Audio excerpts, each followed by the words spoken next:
Hi, welcome to Integrative Preparedness. I'm Steve Smith. It's one of those hazy days that are more irritating to the eyes than sunlight, so forgive the shades here.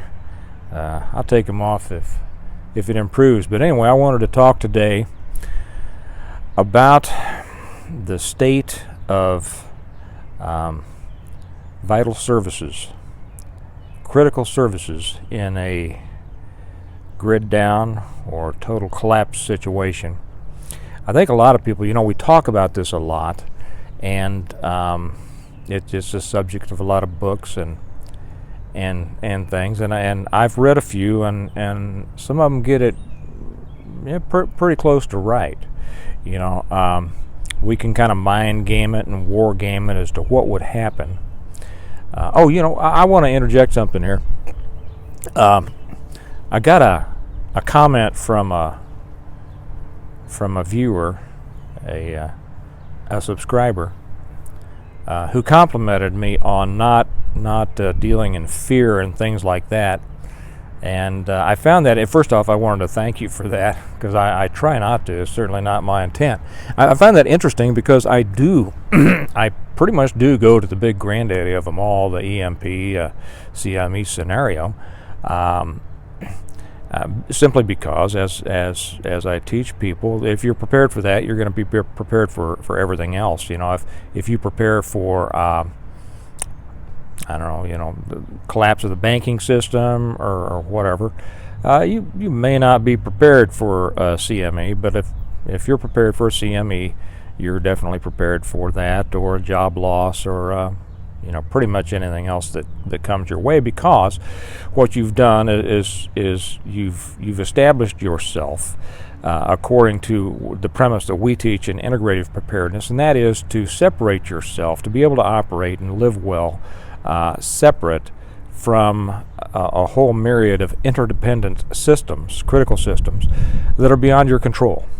And I know that's not easy to do, and you don't get it done right away. You get it done incrementally, step by step, as you identify those different things that you need to be able to be self-sufficient in. And then as you chip away at it, you get closer and closer until, someday you're pretty close and you're going to be all right. So anyway, thank you to the subscriber. I won't mention your name. I don't know if you'd want me to or not, but I won't. Thank you for that compliment. And so from that, we'll jump right into just the scariest thing in the world that you could possibly imagine, which is EMP CME. And because this also kind of applies to any number of other things. If you want to see how it applies to a societal collapse or a banking, whatever, just incrementally knock that down a few degrees, a few percentage points, and you'll see where it lies on the scale. So anyway, one of the great things about being a writer is, and if any of you out there are aspiring writers, I encourage you to do it. It's just the greatest way in the world to make a living. And one of the great things is that you can call pretty much anybody in the world. Now, I doubt I'd get through to the president, but you can call all sorts of people anywhere and let them know that you need to do some research for a book, and they're more than willing, usually, to talk to you, because everybody finds what they do in life as interesting, and people like to think of them. They like to think of what they do as important, to whatever degree, and of course it is to them. So people enjoy that. So whenever I start writing, I do my research. Of course, we all have our ideas. So what would happen in this scenario? What would happen in that? And then, if you're a reasonable person and you have some imagination and you have, problem-solving skills and such, you can get pretty close to, well, I think this would happen and that would happen and that would happen, and here's what I'd do and here's what I wouldn't do, and, blah, blah, blah.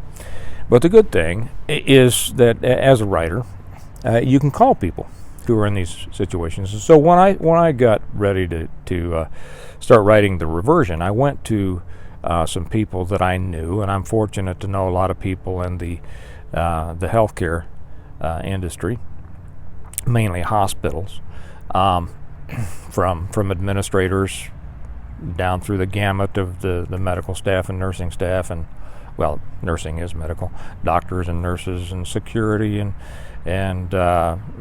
emergency management and all that, and of course I have my contacts in the police and fire, but I talked to them and I said, in this situation, as what I described in the book, the Reversion, everything shuts off, right? Electric's down.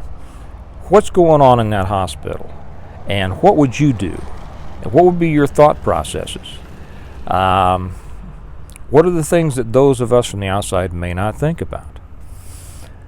And at what point, and this was one of my, and a lot of them, of course, they were not in a situation to where they had, many of them weren't even familiar with the concept of an EMP. But even those who were, had not really gone through the process of thinking, well, what would I do if it actually happened? And so they thought, I just waved at a neighbor. That's if you saw me do something.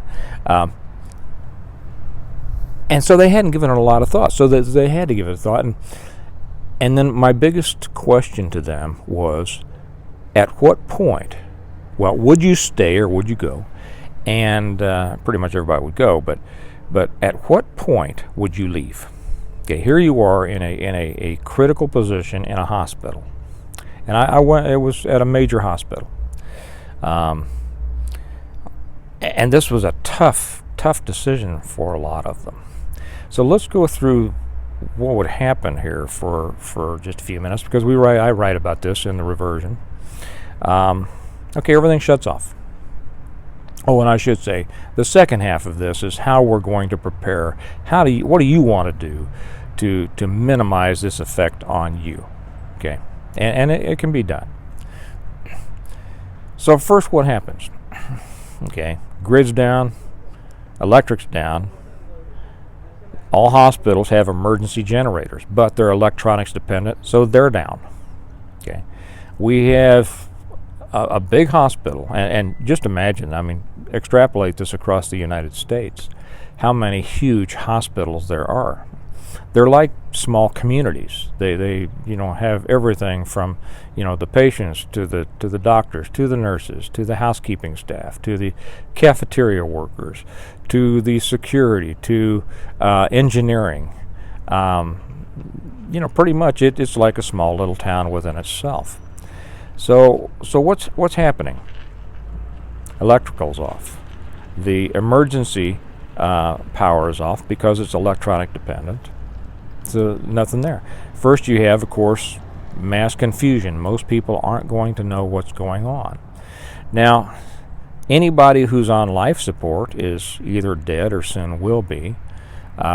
Anybody who's on an operating table is pretty much out of luck. Anybody who's in an elevator is out of luck, because regardless of what you may see on movies and TV, most of them don't have trap doors in the ceiling through which the hero can, lift the damsel in distress up on top, and then they have an exciting, adventure getting out. Most of them just don't have it. You're stuck in an elevator, and that's where you're probably going to spend the last of your days, and they're not going to be very happy. It's going to be in the dark, and you can imagine. Medications now are given, are dispensed electronically. Okay, so it's no longer the nurse or the doctor. They don't go back on a little shelf and take a little vial of medication and take their needle and stick it in and suck it out. They have to go through a process to where they log in with their identification number, and it's a complete computerized system before they can even get access to the meds. So nobody's getting any more meds. You've got a hospital full of people who are very sick, some of them dying, some of them very confused. More and more, even normal hospitals are being populated, and by that I mean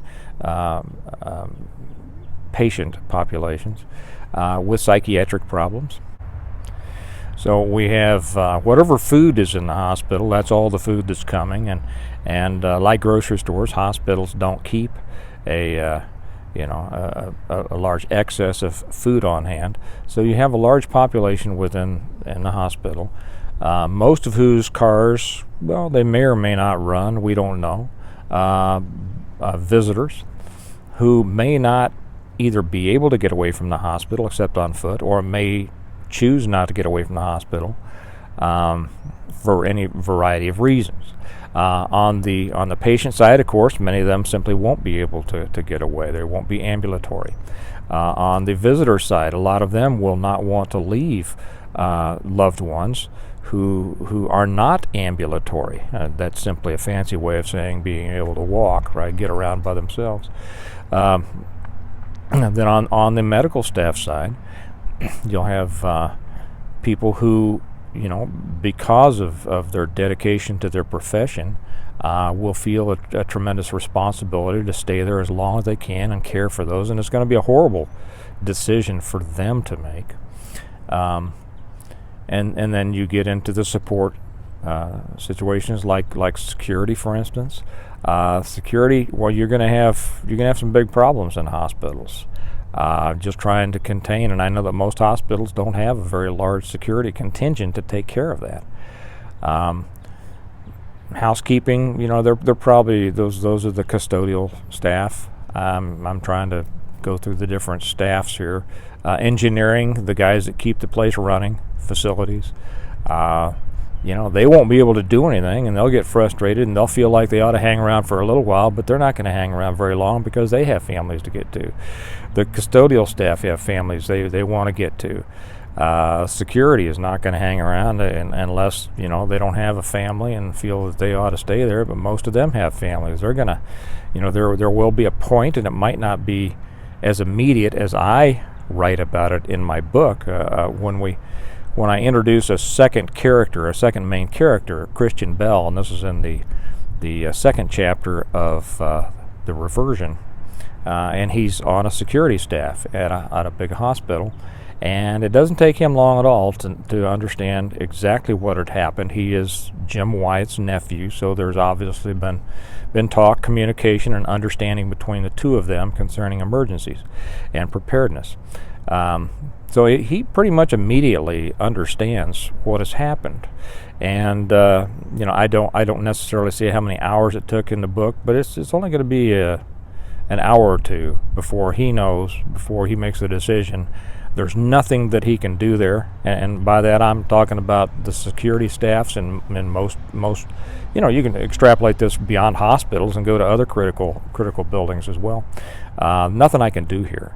But I've got family and I've got things I need to get to. So you're going to start to see a dissipation of the people in the hospital. The problem is you're going to see people in the hospital stuck there who can't get away, and or choose not to for whatever reason. And so it's going to be a very difficult situation and decisions to make. And when I asked, and so I got a lot of my information from talking to the different staffs in a hospital about their thought processes, and the one question that was most difficult for every one of them was, at what point do you leave? Okay, you have a responsibility here, but then you have a more primary responsibility to your family. And that's something also we covered in the first chapter of the Reversion, where Jim Wyatt is talking to a young policeman. But that was very difficult for them to answer, and because it's hard to it's hard to make it a hard decision on a hypothetical. And very often when you think you've made the decision, and we see this so often in training, you make a decision on something, then all of a sudden when the reality hits, bam, that decision that was made in the peace and comfort of a nice day just goes out the window, and all of a sudden something entirely different gets done. So that was one thing that they tussled with. So anyway, that's just one thing that we ought to kind of put over here in a consideration, and also people who then will need medical care, and because with a grid down situation, you can pretty much expect for accidents not to decrease but to increase. So the medical care will not be there for those people. First off, the ambulances won't be, nobody, you can't call the ambulance and have that crew come and pick you up real quick and take you in to get you, set or stitched up or whatever. So the ambulances are not going to be running. The police, same thing. Their communications are going to be down. There's going to be no communications. The police, they may be driving around, but for the most part, they're not driving around stopping crime. Okay, most of them are driving back and forth to calls because they're extremely busy. And they're not out there anymore just looking around for Johnny, who may be throwing a rock through, Mr. Harris's window because he gave him a bad haircut. They're going from one call to another. If a police car may stop crime for the 10 seconds that they happen to pass by a certain place until they're gone, and then that crime that was going to happen 10 seconds before is happening now instead. So, the response of our police is, or kind of the function anymore, is not so much to stop it, but to respond to things. So, the police are not going to be around. If their vehicles are still running, they're going to be scattered all over the place, and you can be sure that after the first few minutes, and when they finally realize that they can't get a hold of anybody, don't know what to do, have no necessarily guidance or leadership from command staff or emergency management, they're going to start thinking about going home. And the same with fire. Now these people, I don't at all, because having been in the police service, I don't at all minimize the tremendous sense of responsibility that they have. The vast majority are very fine people, and they will go to lengths you cannot imagine to help people, and they want to. But a situation like this is something that nobody that I know has ever really had to deal with, and so we have to expect that their responsibility hierarchy will adjust and focus on their family. So these are the things that we think about. How do we mitigate that? Which just means, how do we prepare ourselves to be as minimally affected by this as possible? The first thing is an over-reliance on, as I said, on those interdependent systems over which we have little or no control, the electric, the gas, the water, and all that. But one of the main parts, and of course when we get to police, you better be able to defend yourself. We've talked about that before, and that if we wanted to talk about that some more, I could make a whole hour-long one just on that and how to do it, but we won't do that on this one. To be able to take care of your more neighbors. I live in a very nice, friendly area here. How about fire? Do you know how to put out a grease fire? And it'll sound funny at first, are your smoke detectors working? Well, if they were before a CME or EMP, they're probably not now, so it wouldn't hurt to have smoke detectors as part of what you store in your Faraday cage. And I know that there's different people have different ideas about it, and they've tested, Faraday cages will work, they won't, and this, different ways to make them. Well, I have one that I'm pretty certain is going to work just fine, and even if it didn't, I would rather have stuff in there in case it works than not try at all. So, smoke alarms is something that you would want in that, so that if everything hit, wait a little bit, go down, get your protected smoke detectors and stick them up in your house. Having water sources handy, because fire is a great danger when you don't have the fire department on the way, and when people don't have furnaces and inside cooking, they're going to be cooking with whatever they've got around. If it happens in the fall or the winter or the spring, they're going to be trying to heat their houses. Every winter time, every major city has several deaths from people who have tried to stay warm in their homes because their gas was shut off or whatever, and trying to stay warm building a fire, and they burn the fire down, burn the house down. So, think about that. Have a fire suppression plan for your house, for wherever you are. But the biggie is probably medical. And I'm fortunate to know a lot of people in the emergency medical field. Some very, very intelligent folks who have really walked me through and given me not near the knowledge they have, but a smattering of theirs, so that I can have a little bit of understanding about this. But what I would say is probably one of the most important things that you can do is to increase your knowledge and ability to treat the ailments, the injuries that you're going to run into on your own. And it used to be people used to be able to take care of things. I guess I could go into an hour-long spiel on why people have come to feel that they're so inept at these things that are important to them. But for whatever reason, they do. Friends of mine who work in emergency medical services tell me that you would not believe the kinds of things that people go into emergency rooms for.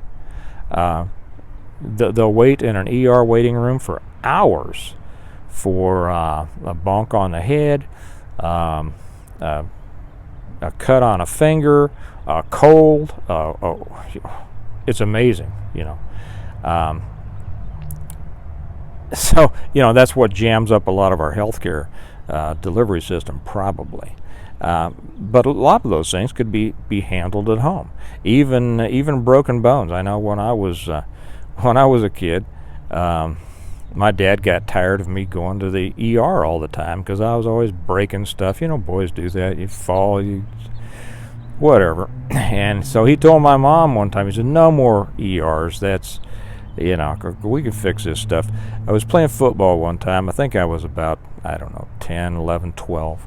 And it was just out in the yard, and my dad was out there kind of watching over all the boys, and I got tackled, and I was running with the ball, and I got tackled. Somehow my thumb got under me here, and when I got I got tackled, and I just whoa, I come up yelling and screaming, and I looked at my thumb, and my thumb was going up, out, and up.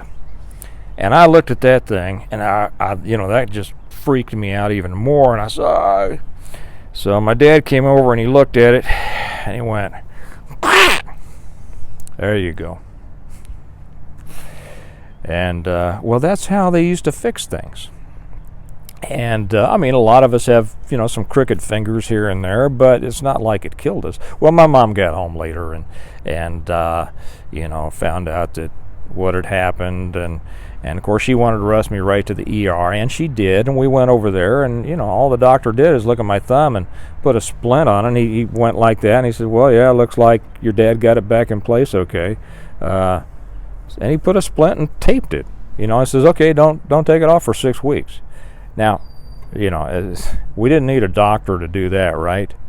And I don't know if my dad was going to put a splint on it. Probably if I'd screamed and whined and hollered enough later on, he probably would have. But it didn't need a $1,500, emergency room bill to take care of that. So what I would suggest, there's a lot of books out there, and while you have YouTube, there are a lot of resources on YouTube. There are a lot of books on natural healing, herbal medicines, first aid. I know there's one great book, When There Is No Doctor, and there's a lot of them out there. And I would really suggest that you start learning about this. Now, how do we get ready for having to do it? We do that by incrementally, on a daily basis, seeing what we can try to handle. Now, I am not telling anybody here not to go to a doctor. Okay, I go to a doctor when I think it's absolutely necessary. When I've already tried what I think we can, and it's just not working or working fast enough, I will go to a doctor. But there's a lot of things we don't have to. There are a lot of natural remedies out there, so learn about those. I'm trying to. I've kind of thrown it out to my wife. Now she's one of those people that is extremely intelligent and with very good judgment, and she knows a lot about this stuff, far more than I do. No matter what happens to me or the kids, she knows. She pretty much says, "Well, okay, here's what we do about that. Here's what we do about this." And so I've kind of thrown it out. Say, "Hey, babe, would you like to come on a video and talk about a lot of these things that I really don't know that much about?" She's kind of a private person. She hasn't exactly told me no, but I don't think she's excited about doing it, so I don't know if it'll happen. We'll have to see. And then I think probably in a future video I'll ask a couple of my friends who are emergency medical professionals to if they'd like to sit in and to kind of have me interview them for you all, so that you can get straight from the horse's mouth. But those are the things that we should think about in a total collapse, a grid down situation, but realize there is a lot we can do to prepare for it and mitigate it. Years ago, people they didn't go to hospitals all the time. There's plenty of people in their 80s now who can tell you they've never been in a hospital. Okay, and there is even some around that can tell you they've never gone to a doctor. And guess what? They're 85, 90 years old. So preparing ourselves in this way, I think, is one of the most important things we can do. Think about that. Look up the resources. Build yourself a little library, and mentally train. You might do this with the kids. And I've passed over some of the things that a lot of people cover that I think are pretty obvious. Take a CPR class. Take a BSL class, basic life-saving BLS. I'm sorry, I said BSL. That's something else. Basic life-saving. Take those classes, learn from it, and then build yourself a little library. And in your off time, just kind of flip through it, find out what it's about. There's a lot you can do with vitamins and minerals and herbs and the old ways. So anyway, that's kind of it for today. Hope you all have a nice day. All the trees are starting to pop around here, and it looks beautiful.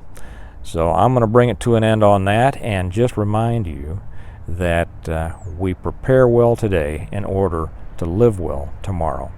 And thanks for being here, and I'll see you later. Bye-bye.